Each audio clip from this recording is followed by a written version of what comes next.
क्या सार्थकता है? त्रिर्वचनेन ही प्रथमोत्तमयोः पंचदशत्वं सामिधेनीनां भवति।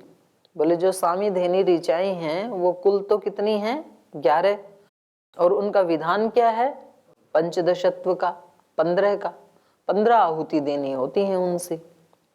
तो इसलिए त्रिर्वचनेन ही, जो त्रिवचन किया प्रथम और उत्तम का, त्रिर्वचनेन ही प्रथमोत्तमयोः पंचदशत्वम, तभी तो वो पंचदशत्व को प्राप्त होगा जो सामिधेनी ऋचाएं हैं। तो इसलिए वहां पर 3 बार बोलना सार्थक है, निरर्थक नहीं है। और ये जो 5 बार बोला जाता है अयंत इद्म आत्मा, ये सार्थक है कि निरर्थक है? क्या सार्थकता है?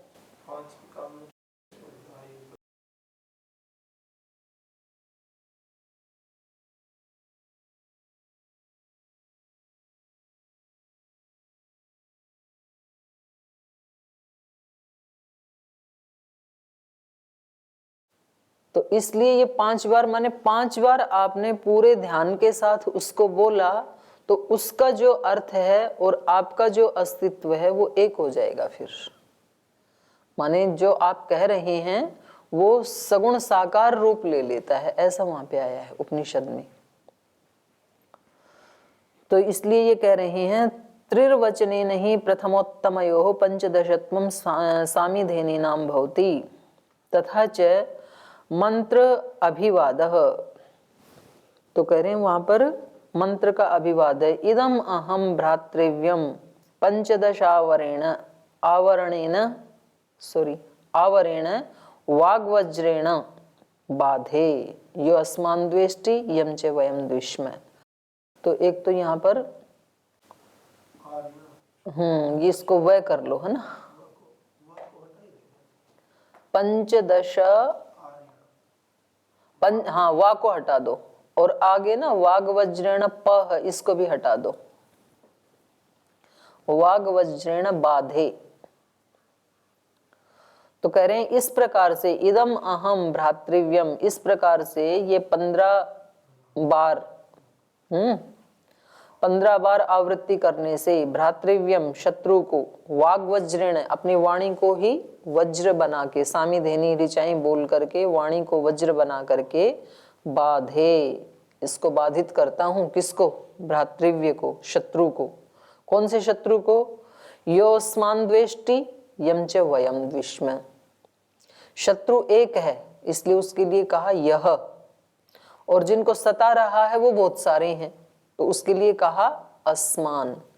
यो अस्मान द्वेष्टि, न केवल मुझे द्वेष, मेरे को दुख नहीं दे रहा, अस्मान हम सबको, माने बड़े ग्रुप को जो कष्ट दे रहा है। यो अस्मान द्वेष्टि यम च वयम द्विष्म, हम सब जिससे द्वेष करते हैं, न कि मैं एक। तो यहाँ व्यक्तिगत शत्रुता की बात नहीं है।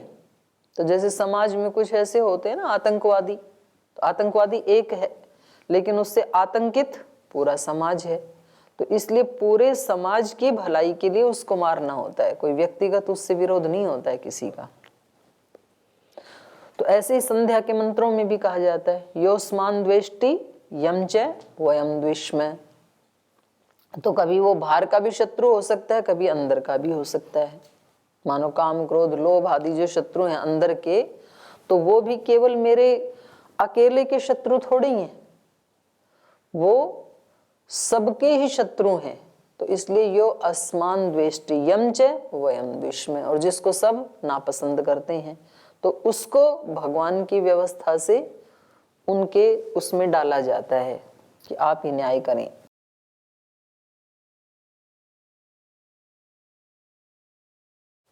तो इसकी ना दूसरी भी एक व्याख्या की जाती है, पंचदश आवरण, आवरण 15 आवरण है जिसके ऐसा वाग रूपी वज्र, जैसे 1 आवरण 2 आवरण 3 आवरण, तो वो जितने आवरण होंगे उतना वो मजबूत हो गए ना, सशक्त। तो इसलिए ऐसे 15 आवरण वाले वाणी रूपी वज्र से एक बार कोई हमने शब्द बोला तो उसका एक संस्कार बना, 2 बार बोला, 3 बार, 5 बार, 15 बार। तो ये जो ज्यादा जाप करते हैं, एक व्यक्ति वहां दक्षिण में मिले रामेश्वरम।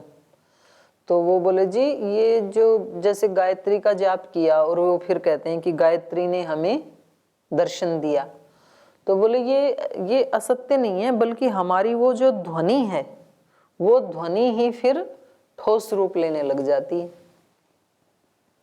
मतलब साइंस भी तो क्या मानता है कि ये सारा का सारा संसार किससे बना है? एनर्जी से। तो ये जब हम शब्द बोलते हैं, जो ध्वनि उत्पन्न हो रही वो एक एनर्जी है ना, और वो एनर्जी ही घनीभूत हो जाती है जब हम उसको भावपूर्वक बोलते हैं और अनेक बार बोलते हैं। तो वो उसका फिर वो जो हमारी जो ध्वनि है, हमारी जो एनर्जी है, उसने जो रूप लिया वो फिर हमें ही दिखेगी, दूसरे को दिखेगी भी नहीं।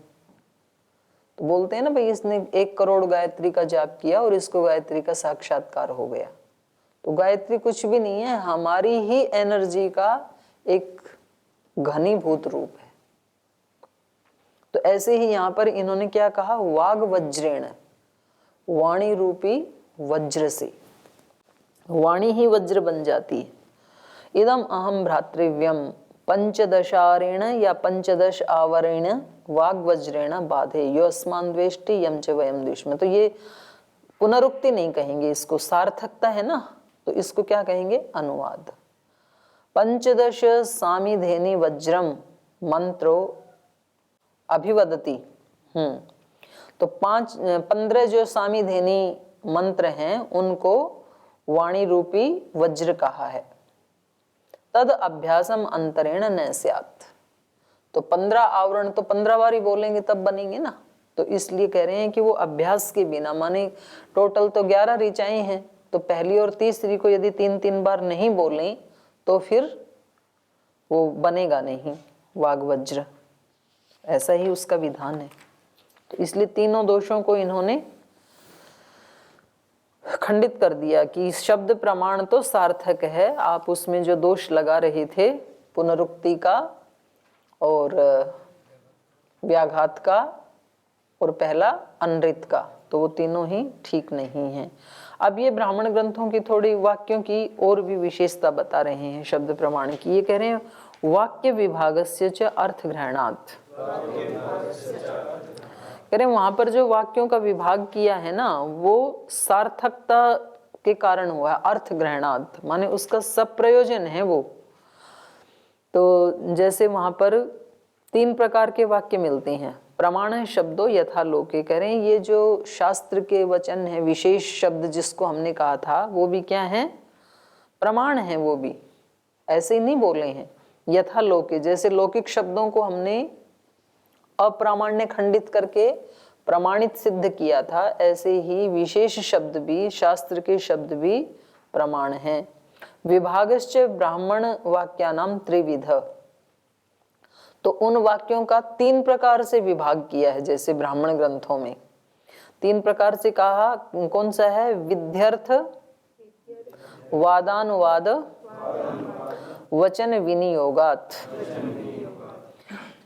विधि, अर्थवाद, अनुवाद, तो ये 3 प्रकार के वचन से उनका विनियोग किया है ब्राह्मण ग्रंथों में। कुछ वाक्य हैं जो कैसे हैं, विधि के रूप में बताई हैं वहां पर, ये ऐसे ऐसे करना चाहिए। कुछ हैं अर्थवाद और कुछ हैं अनुवाद। त्रिधा खलु ब्राह्मण वाक्यानि विनियुक्तानि, 3 प्रकार से ब्राह्मण वाक्यों का विनियोग किया है। विधि वचनानि, अर्थवाद वचनानि और अनुवाद वचनानि थी। कुछ विधि वचन हैं, कुछ अर्थवाद वचन हैं और कुछ अनुवाद वचन हैं। तो उन सब की सार्थकता है। तो सबसे पहले विधि वाक्य बता रहे हैं। तत्र विधि किसको कहते हैं, विधिर विधायकः, जो विधान किया जाता है, जो विधायक माने प्रेरणा देने वाले जो वचन होते हैं उनको कहते हैं विधि वाक्य। यद वाक्यम विधायकम चोदकम स विधि, जो विधायक वाक्य होते हैं, जो प्रेरणा देने वाले, चोदकम स विधि, उनको विधि कहा है। विधिस्तु नियोगो अनुज्ञावा, और विधि 2 रूप में होती है, एक तो नियोग के रूप में, तो दूसरा अनुज्ञा के रूप में। नियोग क्या है, जो व्यक्ति जिस कार्य में नहीं लगा है उसको कार्य में लगाना, इसको तो कहते हैं विधि। जैसे मानो कोई व्यायाम प्राणायाम नहीं करता है और उसको हम कहें भाई आपको आपके रोग को देखते हुए आपको प्राणायाम करना चाहिए, ये क्या है? विधि, और ये नियोग है, विधि का नियोग कर दिया हमने। और कोई व्यक्ति कर ही रहा है पहले से और हम कह रहे हैं कि इसको छोड़ना नहीं, ये आपके लिए बहुत लाभकारी है, तो इसको कहेंगे अनुज्ञा।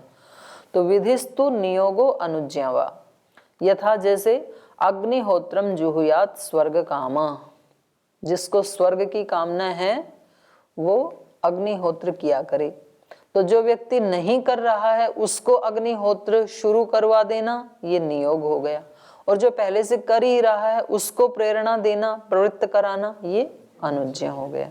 तो इसको कहते हैं विधि। अर्थवाद क्या है? स्तुतिर निंदा परकृति ही पुराकल्प इति अर्थवाद। अर्थवाद है स्तुति करना, निंदा करना, परकृति, परकृति होता है विरुद्ध विधि का कथन, और पुराकल्प, पुराकल्प होता है ऐतिहासिक विधि, माने जिसमें इतिहास समाया है। तो ये 4 प्रकार के जो वाक्य हैं इनको कहते हैं अर्थवाद। तो इनका भी वर्णन मिलता है ब्राह्मण ग्रंथों में 4 प्रकार के वाक्यों का। तो पहले बता रहे हैं स्तुति क्या है। विधेहे फलवाद लक्षणा या प्रशंसा सा स्तुति ही। विधे, विधि का जो फलवाद है, माने विधि रूपी विधि के वाक्यों की जो प्रशंसा है, फलवाद लक्षणा या प्रशंसा, फल दिखाने वाली जो प्रशंसा की गई है उसको कहेंगे स्तुति। जैसे संप्रत्यार्थ स्तूयमानम शद्दधीत इति। स्तूयमानम जो यज्ञ आदि हैं उनको संप्रत्ययार्थ, संप्रत्ययार्थ माने निश्चय करवाने के लिए या विश्वास दिलाने के लिए, शद्दधीत इति श्रद्धा उत्पन्न कर देती है। स्तुति से क्या होता है? स्तूयमान में विश्वास दिलाने के लिए की जाती है ये स्तुति, और ये स्तुति से फिर श्रद्धा उत्पन्न हो जाती है। देखो कितनी अच्छी बात है ना ये, जिसकी हम स्तुति करते हैं उसमें श्रद्धा उत्पन्न हो जाती है। तो आपको अपने गुरु में श्रद्धा उत्पन्न करनी है तो गुरु की खूब स्तुति किया करें। स्तुति मतलब उनकी प्रशंसा के लिए उनके जो गुण हैं उनका गान करें। आपको भगवान में यदि श्रद्धा उत्पन्न करनी है तो क्या करें? भगवान के गुणों का गान करें।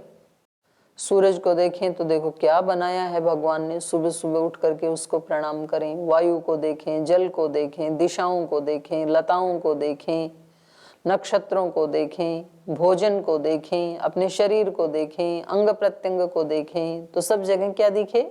ईश्वर। और उसके गुणों का गान करें, उसकी स्तुति करें, तो उसमें श्रद्धा उत्पन्न हो जाएगी। जिसकी स्तुति करते हैं उसमें श्रद्धा उत्पन्न हो जाती है।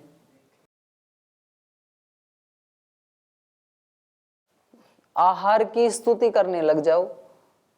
ऐड करने वालों ने पिज्जा, बर्गर, बिस्किट, इन चीजों की कितनी स्तुति की, तो लोगों की उनमें श्रद्धा उत्पन्न होगी, खरीदने लग गए। ऐड वाले क्या करते हैं? जिसकी स्तुति की जाएगी उसमें श्रद्धा उत्पन्न हो जाएगी। तो ऐड वाले बार बार बोलते हैं ना उसको, तो बार बार उनकी वो स्तुति करके दिखाते हैं। आप ये क्रीम लगाओ, आप ये खाना खाओ, आप ये जो भी उनको बेचना है तो उसकी वो स्तुति करके दिखाते हैं, तो लोगों की श्रद्धा उत्पन्न हो जाए। जिसकी स्तुति करेंगे तो कुछ लोग फिर जूते चप्पल की स्तुति करते हैं, कुछ कपड़ों की स्तुति करते हैं तो कुछ भगवान की स्तुति करते हैं, कुछ किसी देवता विशेष की स्तुति करते हैं, तो उसके प्रति उनकी श्रद्धा उत्पन्न हो जाती है।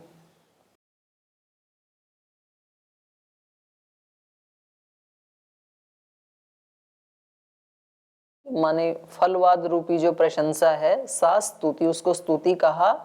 और ये स्तुति स्तूयमानम संप्रत्यय अर्थ शब्दधीता इति, जो स्तूयमान है यज्ञ आदि जिसमें हम स्तुति करते हैं उसके संप्रत्ययार्थ, निश्चयार्थ, उसमें निश्चय कराने के लिए, क्योंकि ब्राह्मण ग्रंथों में तो ज्यादा वाक्य यज्ञ परक हैं, तो यज्ञ आदि का भाई ये करोगे तो ये फल मिलेगा आपको, ऐसा विश्वास दिलाने के लिए, ऐसा निश्चय कराने के लिए वहां पर जो प्रशंसा वाक्य कहे हैं उनको पढ़ने से क्या हो जाता है, श्रद्धा दधीता, श्रद्धधीता इति, ये स्तुति श्रद्धा उत्पन्न कर देती है। प्रवर्तिका च फल श्रवणात् प्रवर्तते, और कह रहे हैं फल श्रवणात् प्रवर्तिका च, जब व्यक्ति फल के बारे में सुनता है तो प्रवृत्त भी हो जाता है। ये स्तुति क्या है, प्रवर्ति का, प्रवृत्त कराने वाली भी है। जब आपको कहा जाए, किसी व्यक्ति को कहा जाए कि आपको भगवान का दर्शन करना है, बोले हाँ करना है, तो बोले आप आ जाना कल 6 बजे, आपको करवा दूंगा। और फिर वो 6 बजे गया तो उसको कहा कि ठीक है आप ऐसे बैठो, ऐसे आंखें बंद करो, ये वाली मुद्रा लगाओ, ये वाली धूप बत्ती जलाओ।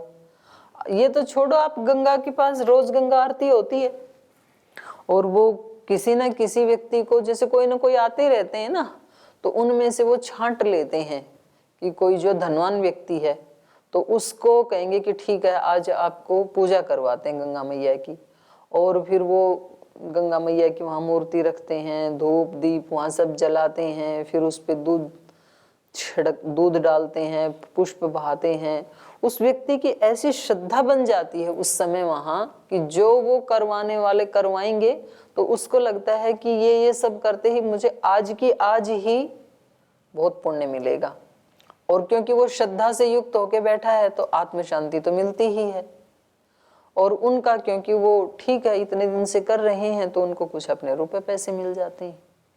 तो ये प्रवृत्त करवा देती है। व्यक्ति जब फल सुनता है ना कि भाई आप ये अनुष्ठान करेंगे तो गंगा मैया की कृपा से आपके आज तक के जो भी पाप दोष जो थे वो सब नष्ट हो जाएंगे, तो वो व्यक्ति बड़ी श्रद्धा से करता है फिर उसको, क्योंकि ये तो बड़ा सरल रास्ता है। 1 घंटा श्रद्धा पूर्वक करो और पीछे के सारे पाप दोष हटाओ। तो ये जो स्तुति वाक्य हैं ये कैसे हैं, फल श्रवणात् प्रवर्तिका च, ये स्तुति फल का श्रवण होने से प्रवर्ति का भी है, प्रवर्तते। जैसे आगे उदाहरण दे रहे हैं, सर्वजिता वै देवाः सर्वम, ये अयजन कर लो, अजयन नहीं है, अयजन। सर्वस्य आप्त्यैः सर्वस्य जित्यैः सर्वम एव एतेन आपनोति सर्वम जयति इत्येवम् आदि। तो वहां पर जैसे वाक्य है सर्वजिता वै देवाः, देवता सब कुछ को जीतना चाहते थे, सब कुछ को जिन्होंने जीत लिया तो उन्होंने क्या किया इसके करने के लिए, सर्वम अयजन, सब कुछ यज्ञ कर दिया अपने जीवन का। क्योंकि सब कुछ जीतना, सब कुछ पाना है तो सब कुछ देना सीखो। ये जो थे अपने जिन्होंने राष्ट्रगान लिखा था, क्या नाम था, रविन्द्रनाथ टैगोर। रविन्द्रनाथ टैगोर की एक कहानी है कि एक कोई जो है भिखारी वो अपनी झोली लेकर के निकला सुबह सुबह, और उसको ये था कि भाई आज भिक्षा में कुछ विशेष मिले। और जैसे ही वो बाहर निकला तो उसने देखा दूर से राजा का रथ आ रहा है, चमचमाता हुआ, सोने की उसमें प्लेट लगी हैं। तो उसने सोचा आज तो मौज हो गई, भाई राजा आ रहा है तो जिस उसके आगे हाथ फैलाऊंगा और खूब सारा मेरे को दे देगा। तो जो भिखारी होते हैं ये जब अपने घर से निकलते हैं तो थोड़ा सा झोली में डाल के चलते हैं, क्योंकि जिससे मांगेंगे तो वो दिखना चाहिए ना, तो उसको देख के दूसरा देगा कि भाई किसी ने तो डाला है तो मैं भी डाल दूं। मंदिर आदि के पास आपको जो मांगने वाले मिलेंगे वो पहले अपने 10, 20, 50, 100 रुपए के नोट खुद पहले रखते हैं प्लेट में। तो आप वहां जाके देखोगे भाई किसी ने 50 दे रखे हैं, किसी ने 100 दे रखे हैं, तो मैं कितने दूं? तो आप दे देंगे जितनी आपकी सामर्थ्य है, पर बिल्कुल ही खाली है तो नहीं देंगे आप। तो झोली में इतने से दाने डाल के अपने घर से निकला, उधर से देखा राजा आ रहा है तो बोले आज तो पता नहीं क्या डाल देंगे ये, तो धन्य हो जाऊंगा मैं।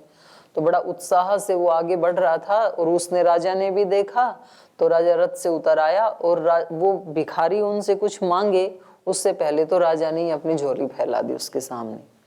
तो रे ये तो उल्टा ही हो गया। तो उसने बड़े बेमन से अपनी झोली में से 2-3 दाने निकाले और उसके हाथ में डाल दिए। अच्छा, राजा को भी किसी ने बताया था कि आप ऐसे करना, सुबह सुबह निकलना, उसके संतान नहीं थी या जो भी था, और आपको जो भी व्यक्ति मिले, चाहे वो कोई भी मिले, आप बस उसके सामने हाथ फैला देना। तो उसने भिखारी मिला, भिखारी को ही हाथ फैला दी, तो क्योंकि वो भी उसका पालन कर रहा था, निर्देश का पालन कर रहा था, तो उसने बड़े बेमन से ना वो 2-3 दाने डाले और आगे बढ़ गया। राजा बड़े प्रसन्न मन से उसको दुआएं देते हुए वो भी चला गया। तो कह रहे हैं कि फिर दोपहर तक उसने भिक्षा मांगी, तो उसको काफी भिक्षा मिली उस दिन, और वो शाम तक मांगता था तो दोपहर ही आकर के अपने घर में वापस आ गया। पत्नी ने कहा कि आज जल्दी आ गए, बोले हाँ आज पूरा हो गया। तो बोले फिर भी पूरा हो गया, फिर भी कुछ प्रसन्न दिखाई नहीं दे रहे हो। बोले बस पूरा मिलते मिलते ना इतना दुर्भाग्य है कि मिला राजा देने वाला, लेकिन इतना भिखमंगा निकला कि वो मेरे से ही मांगने वाला निकला, कुछ भी नहीं दिया, बल्कि मैंने ही उसको, मतलब उसको अपने 3 दानों के ऊपर पश्चाताप। जो ज्यादा मिला उसकी खुशी नहीं है, पर मुझे उसको 3-4 दाने देने पड़े, तो उसके लिए उसको बहुत कष्ट। तो उसकी पत्नी ने कहा चलो ठीक, अब जो भी हुआ, वो झोली लेकर के उसने उसको उल्टा, जो भी उनका परात, जो भी पात्र था उसमें उल्टा। तो उन्होंने देखा कि 4-5 दाने तो सोने के हो गए और बाकी सब वैसे ही थे, गेहूं बाजरा जो भी जैसा था। तो उसने कहा ये क्या है? तो उन्होंने वहां से निकाले, क्योंकि वो अलग ही चमक रहे थे। तो उन्होंने दिखाया उसको, सुनार को दिखाया, भाई ये तो बिल्कुल प्योर सोना है, 24 कैरेट। तो फिर उसने अपना माथा पीट लिया, अरे मैंने 4 ही दाने क्यों दिए, मैंने पूरी की पूरी झोली क्यों नहीं दे दी राजा को? पूरी दे देता तो पूरे के पूरे सोना हो जाता, जितना दिया उतना सोना हो गया। तो हम भगवान के लिए, यज्ञ के लिए, गुरु के लिए, समाज के लिए कितने प्रतिशत श्रद्धा है हमारी, उतना प्रतिशत लाभ होता है हमें। 5% है तो 5% लाभ होगा, 10, 20, 30, 40, 50, 100% है तो 100% ही मिलेगा वापस। यही विधान है। तो यहां देव कैसे हैं? सर्वजित, सब कुछ जीतना चाहते थे। तो सब कुछ जीतने के लिए उनको क्या करना पड़ेगा? सब कुछ देना पड़ता है। सब कुछ पाने के लिए सब कुछ देना होता है। और हम आधा आधा तो देते हैं, आधा आधा बचा के रखते हैं कि जी इतना तो कर लेंगे, पर इतना तो हमारा भी अस्तित्व है, थोड़ा टाइम तो हमें अपने लिए भी तो चाहिए। सारा का सारा टाइम ही गुरु आदेश के लिए लगा दें तो हमारी साधना फिर तो उतने अंश में फिर आप परिवर्तित नहीं होंगे। जैसे गांधारी के सामने दुर्योधन गया तो कुछ अंग तो ढक के गया, कुछ अंग खोल के गया। तो जो ढक के गया वो वज्र के नहीं हुए, उतना बचा लिया ना उसने।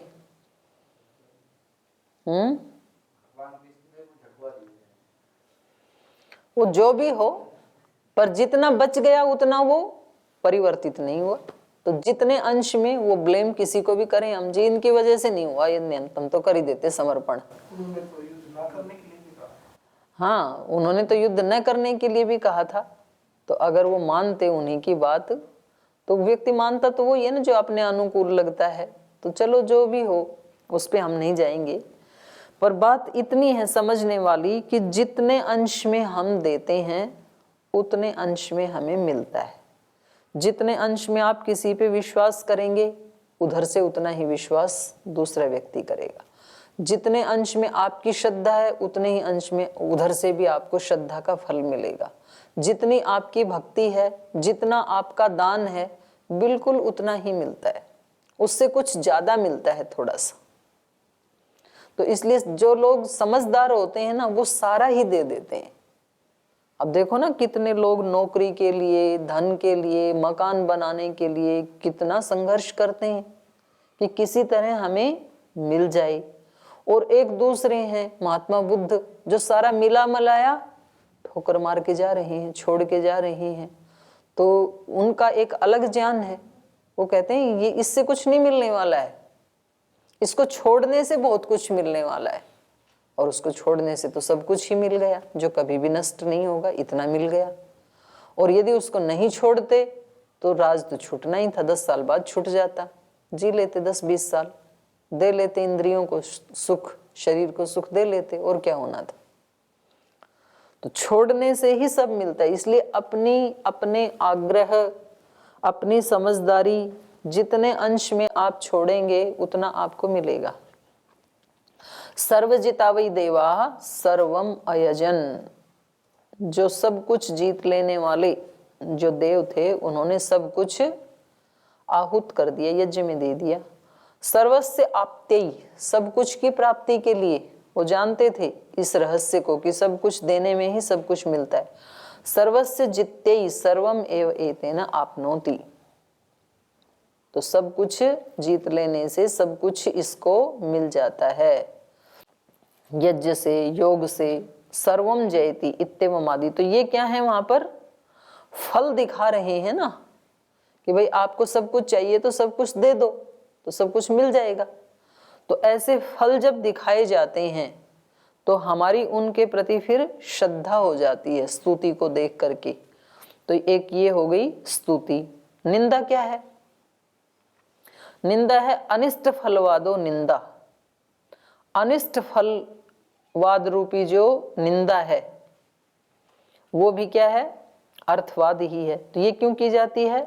वर्जनार्था, रोकने के लिए व्यक्ति को कि भाई ऐसे मत करना नहीं तो बहुत दुख मिलेगा। तो ये वर्जनार्था। निंदितम च निंदितम न समाचरित इति, जो निंदित कर्म है वो कभी नहीं करना, तो उनको रोकने के लिए निंदा की जाती है। स एष वाव प्रथमो यज्ञो यज्ञानाम यद ज्योतिष्टोम य एतेन अनिष्ट्वा अन्नेन यजते गर्ते पतति अयम एव एतत् जीर्यते वा प्रमीयते वा इत्येवमादि। तो निंदा में वाक्य का क्या कहें वहां पर? स एष वाव प्रथमो यज्ञ, निश्चित रूप से यही सबसे पहले करने योग्य प्रथम यज्ञ है। कौन सा? यज्ञानाम यज्ञ ज्योतिष्टोम, जो बड़े यज्ञ याग किए जाते हैं ना उनमें सबकी प्रकृति है ज्योतिष्टोम। जैसे राजसू यज्ञ करना है या अन्य बड़े बड़े याग करने हैं, तो जैसे अपन विशेष यज्ञ करते हैं तो प्रकृति क्या है? जो सामान्य यज्ञ है वो पहले किया जाता है। सीधे ही तो आप होली दिवाली के मंत्र नहीं बोलने लगते हैं ना। तो ऐसे यज्ञों में यज्ञानाम प्रथमो यज्ञ, सब बड़े यज्ञों में जो प्रथम यज्ञ है वो है ज्योतिष्टोम। ये एतेन अनिष्ट्वा, ये वह नीचे ठीक से लगा लेना टै के नीचे। तो ये ज्योतिष्टोम से यजन न करके अन्य न यजते, सीधा ही कोई सोमयाग आदि बड़ा यज्ञ शुरू कर देता है, अन्य से यजन करता है, तो कह रहे हैं गर्ते पतती, गड्ढे में गिरता है वो। मूल की भूल से गड्ढे में गिरेगा व्यक्ति, मूल को पकड़ के रखो। गर्ते पतती अयम एव एतत् जीर्यते, तो ये इसका उल्लंघन किया हुआ जो कर्म है, अपकर्म है, ये ही इसको जीर्ण कर देता है, नष्ट कर देता है।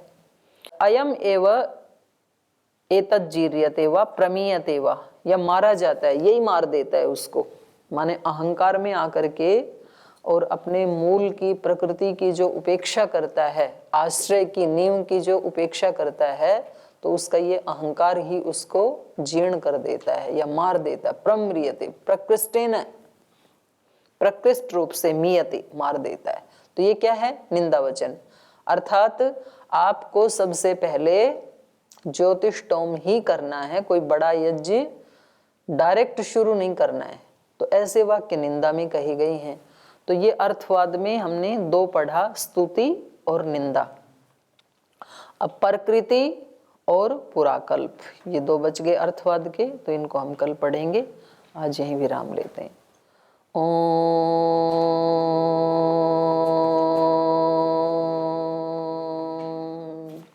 शांति शांति शांति।